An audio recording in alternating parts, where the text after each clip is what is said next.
আমরা যখন মোহনবাগানতে উঠতাম এসি রুম পেতাম, খাওয়া দাওয়া আলাদা পেতাম, সুযোগও দিতে হবে, বাঙালি প্লেয়ারদের সুযোগ দিতে হবে। যে ফরেন কোচ হোক আর অফিসিয়াল, মেন আমি বলবো অফিসিয়ালদের জন্য, অফিসিয়ালে বাঙালিদের বেশি সুযোগ দিই। আইএসএল এর টিমে বা আই লিগের টিমে বিদেশি কোচ আছে, ওই দিক থেকে ইন্ডিয়ান কোচ আছে।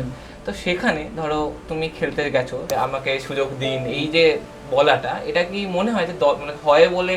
এরকম প্লেয়ার থাকে, মানে সব টিমে একটা দুটো থাকে এরকম প্লেয়ার। ফরেন কোচরা কিন্তু এসব পছন্দ করে, যে ভালো প্লেয়ার হবে সে জিজ্ঞেস করবেও না। লড়াইটা হাড্ডাহাড্ডি হয়, লড়াই মানে ইন্ডিয়া টিমে তুমি কি বলছি, তোমার একদিন রেস্ট, তুমি যদি একদিন রেস্ট নিয়ে নাও, তুমি কতটা পিছিয়ে গেলে তুমি নিজেও জানো। ইস্ট বাংলার এই অবস্থা আছে, কিন্তু বাইরের স্টেটের লোকেরাও কিন্তু হাসাহাসি করছে। স্পন্সর আসবে কি করবে, রেজাল্ট না পেলে স্পন্সর, এই বছর যা রেজাল্ট হচ্ছে স্পন্সর কোনো স্পন্সর করবে? আমাদের যেটা আছে সেটাকে নিয়ে ভাবতে হবে। আইএসএলে যারা এত ইনভেস্টার আইএসএলে ইনভেস্ট করছে, এখানে করছে, তারা কিছু কিছু পয়সা নিয়ে বিদেশে পাঠাক না প্লেয়ারদের।